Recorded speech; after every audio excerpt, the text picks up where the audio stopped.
നമസ്കാരം. ഞാൻ ഡോക്ടർ ഗിരിജ, പരബ്രഹ്മ ഹോസ്പിറ്റലിൽ ഗൈനക്കോളജിസ്റ്റാണ്. ഇന്ന് ഞാൻ നിങ്ങളോട് പറയാൻ ഉദ്ദേശിക്കുന്ന വിഷയം സ്ത്രീകളും വ്യായാമത്തിൻ്റെ പ്രാധാന്യവും എന്നുള്ളതിനെക്കുറിച്ചാണ്. അത് ചെറിയ പ്രായത്തിൽ നിന്ന് തന്നെ നമുക്ക് തുടങ്ങാം. കൗമാരപ്രായത്തിൽ പെൺകുട്ടികൾക്ക് എന്തെല്ലാം വ്യായാമങ്ങൾ ചെയ്യാം, അത് ചെയ്യുന്നതുകൊണ്ട് അവർക്കുള്ള പ്രയോജനങ്ങൾ എന്തൊക്കെയാണ്, ഇത് നമുക്ക് നോക്കാം. ഇവർക്ക് ചെയ്യാവുന്ന കൗമാരപ്രായത്തിലാണ് വ്യായാമങ്ങൾ ഏറ്റവും നന്നായി ചെയ്യാൻ പറ്റുന്നതും പരിശീലിച്ച് തുടങ്ങാവുന്നതുമായിട്ടുള്ള സമയം. നീന്തൽ പഠിക്കാം, നൃത്തം പഠിക്കാം, മറ്റ് എയ്റോബിക് എക്സർസൈസസ് ആയിട്ടുള്ള വേഗതയിലുള്ള നടത്തം, ഓട്ടം, സൈക്ലിംഗ് ഇതെല്ലാം ഇവർക്ക് ചെയ്യാവുന്നതാണ്. യോഗയും പരിശീലിച്ചു തുടങ്ങാവുന്നതാണ്. ഇതെല്ലാം ഈ പ്രായത്തിൽ ചെയ്യുന്നതുകൊണ്ടുള്ള ഗുണം എന്താണെന്ന് വെച്ചാൽ പിന്നീട് അങ്ങോട്ടുള്ള അവരുടെ ഭാവിയിലേക്ക് ഇതൊരു ശീലമാക്കി വളർത്തിയെടുക്കാനും വാർദ്ധക്യത്തിൽ അവർക്ക് വളരെയധികം പ്രയോജനം ലഭിക്കുവാനും സഹായിക്കുന്നതാണ്. സാധാരണ ഈ പ്രായത്തിൽ പെൺകുട്ടികൾക്ക് വരുന്ന ആർത്തവ സമയത്തുള്ള ബുദ്ധിമുട്ടുകൾ, ആ സമയത്തുള്ള വേദനകൾ, പേശി വേദനകൾ, അതിലുള്ള ക്രമക്കേടുകൾ ഇതെല്ലാം കുറച്ച് ബുദ്ധിമുട്ടിക്കാറുണ്ട്. കൂടാതെ ഇതിനോടൊപ്പമുള്ള മാനസിക പിരിമുറുക്കങ്ങൾ, ഉത്കണ്ഠ ഇതെല്ലാം പെൺകുട്ടികൾക്ക് വരുന്നതാണ്. ഈ കൃത്യമായ വ്യായാമം ശീലമാക്കിയാൽ, ഈ പറഞ്ഞ ഏതെങ്കിലും ഒരു വ്യായാമം ഒരു 30-40 മിനിറ്റ് ദിവസവും ചെയ്താൽ ഈ ആർത്തവ സമയത്തുള്ള ക്രമക്കേടുകൾ പരിഹരിക്കാൻ പറ്റും. അതെങ്ങനെയാണെന്ന് വെച്ചാൽ ഹോർമോണുകളുടെ ഇംബാലൻസ് കുറയ്ക്കുന്നത് വഴിയാണ് ആർത്തവ ചക്രം ക്രമീകരിക്കാനും പറ്റും. കൃത്യമായിട്ടുള്ള ബ്ലീഡിങ്, ആർത്തവ സമയത്തുള്ള ബ്ലീഡിങ്ങിൻ്റെ ക്രമക്കേടുകൾ ഒഴിവാക്കാൻ പറ്റും. അവർക്ക് ഉള്ള ബുദ്ധിമുട്ടുകളായ പേശി വേദനകൾ ഒഴിവാക്കാനും ഒക്കെ സാധിക്കുന്നതാണ്. മാത്രമല്ല ഭാവിയിലേക്കുള്ള റിപ്രൊഡക്റ്റീവ് ഹെൽത്ത്, പ്രത്യുൽപാദന ഹെൽത്ത് അവർ ഈ സമയത്ത് ആർജിച്ചെടുക്കുന്നുണ്ട്. ഇനിയുള്ളത് ഗർഭിണികളുടെ കാര്യമാണ്. അവർ വ്യായാമം ചെയ്ത് ശീലിച്ചാൽ ഗർഭകാല വൈഷമ്യങ്ങൾ പലതും ഇല്ലാതാക്കുന്നതിനും പ്രസവ സമയം എളുപ്പമാക്കുന്നതിനും അവരെ സഹായിക്കുന്നതാണ്. ഈ ഗർഭിണികൾക്ക് ചെയ്യാവുന്ന വ്യായാമങ്ങൾ ഏതൊക്കെയാണെന്ന് നോക്കാം. നീന്തൽ ഗർഭകാലത്തും തുടരാവുന്ന ഒരു വ്യായാമമാണ്. അതേപോലെ വേഗതയേറിയ നടപ്പ്, നിരപ്പായ നിലത്തുകൂടി വേഗതയേറിയ നടത്തം ഇവർക്ക് ശീലിക്കാവുന്നതാണ്.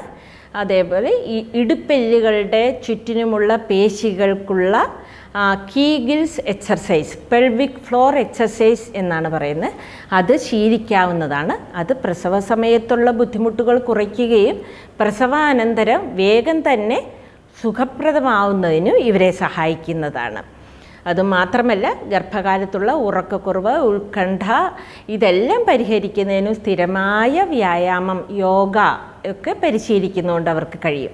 ഇനി അടുത്ത പ്രായത്തിൽ വാർദ്ധക്യം, ആർത്തവ വിരാമം ഒക്കെയുള്ള സമയത്ത് സ്ത്രീകൾക്ക് പല വിധമായ ബുദ്ധിമുട്ടുകൾ ഈ ഏജിൽ വരാറുണ്ട്. അത് അവർക്ക് എല്ലുകൾക്ക് ബലക്ഷയം വരിക, പെട്ടെന്ന് തന്നെ ശരീരത്തിൻ്റെ തുലനസ്ഥിതി പോയിട്ട് വേഗം വീഴുക, ചെറിയ വീഴ്ചയിൽ പോലും എല്ലുകൾ ഒടിയുക, മാനസിക പിരിമുറുക്കങ്ങളാണെങ്കിൽ വളരെയധികം ഉണ്ടാവുക, ശാരീരികമായി പറഞ്ഞാൽ ഈ വയറിനും അടിവയറിനും ഒക്കെ ബുദ്ധിമുട്ടുകൾ വരാം. യോനി ഭാഗത്ത് വരുന്ന ഡ്രൈനെസ് വളരെ കൂടുതലായിട്ട് ഇവർക്ക് അനുഭവപ്പെടുന്നുണ്ട്. ഇങ്ങനെ ഒരുപാട് ബുദ്ധിമുട്ടുകൾ വരുന്നുണ്ട്. കൂടാതെ ചിലർക്ക് വരുന്നതാണ് ഹോട്ട് ഫ്ലാഷസ് എന്ന് പറഞ്ഞാൽ ചൂട് വരുന്ന ഒരവസ്ഥയാണ്. വളരെ കുറച്ച് സമയത്തേക്കേ അത് വരുന്നുള്ളൂ എങ്കിലും കഷ്ടപ്പെടുത്തുന്ന ഒരു ബുദ്ധിമുട്ടാണ് ഈ ഹോട്ട് ഫ്ലാഷസ്. ഇതെല്ലാം വരുന്നത് ആ പ്രായത്തിൻ്റെ പ്രത്യേകത കൊണ്ടാണ്. ആർത്തവ വിരാമത്തിന് ശേഷം ഈസ്ട്രജൻ വളരെയധികം കുറയുന്നുണ്ട്. അതുകൊണ്ടാണ് ഈ വ്യത്യാസങ്ങൾ വരുന്നത്. ഈ ബുദ്ധിമുട്ടുകൾക്കൊക്കെ ഒരളവ് വരെ വ്യതിയാനം വരുത്തുവാൻ വ്യായാമത്തിന് കഴിയും. ഈ പ്രായത്തിലും എല്ലാത്തരം വ്യായാമവും ചെയ്യാവുന്നതാണ്. എത്ര ചലനാത്മകമാക്കുന്നോ ശരീരം, അത്രയ്ക്ക് ശരീരത്തിൻ്റെ ആരോഗ്യം നിലനിർത്താനാവും. ഇത് ചെയ്യുന്നതിൻ്റെ ഉദ്ദേശം എത്ര വയ്യാതായാലും ആയുസ് ഒടുങ്ങുന്നത് വരെ ആരോഗ്യത്തോടു കൂടി സ്വയം പര്യാപ്തമായിട്ട് ചലനാത്മകമായിട്ട് ജീവിക്കാൻ സ്ത്രീയെ സഹായിക്കുന്നു എന്നുള്ളതാണ് വ്യായാമം. എത്ര മൂവ് ചെയ്യുന്നു എന്നുള്ളതാണ് പ്രാധാന്യം. ഇതിൽ വയസ്സായാലും വാർദ്ധക്യത്തിൽ നീന്തൽ തുടരാവുന്നതാണ്. സൈക്ലിംഗ് പോലുള്ള വ്യായാമങ്ങൾ തുടരാം, നടത്ത ശീലിക്കാം, യോഗ പരിശീലിക്കാം. ഈ പ്രായത്തിലാണ് പലപ്പോഴും സ്ത്രീകൾക്ക് എല്ലാവരെയും പോലെ തന്നെ ഹൃദയ സംബന്ധമായ രോഗങ്ങൾ, പ്രമേഹം, പ്രഷർ തുടങ്ങിയവ അധികരിക്കുക, ഇതെല്ലാം ചെയ്യും. ഇതിനെല്ലാം വ്യായാമം ചെയ്യുന്നത് ഇതെല്ലാം കുറയ്ക്കാൻ സഹായിക്കുകയും ചെയ്യും.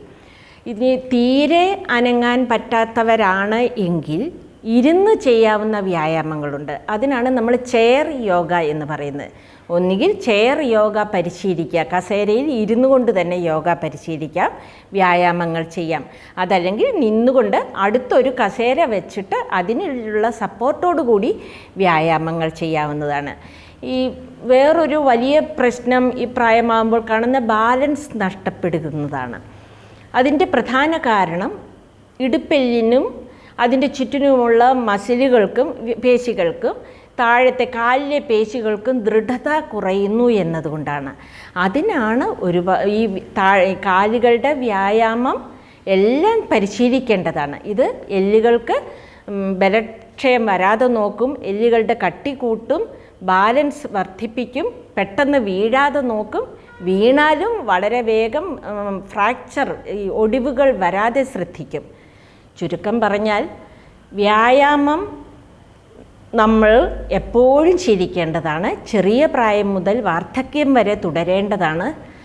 ആയുസ് എന്ന് പറയുന്നത് നമുക്ക് തീരുമാനിക്കാൻ പറ്റില്ല, പക്ഷേ ആയുസ് ഒടുങ്ങുന്നത് വരെയുള്ള ആരോഗ്യം പരിപാലിക്കുക എന്നുള്ളത് നമുക്ക് ചെയ്യേണ്ടതാണ്. ഇത്തരം കാര്യങ്ങൾക്കായി ആശുപത്രിയുടെ പേജ് ഫോളോ ചെയ്യുക.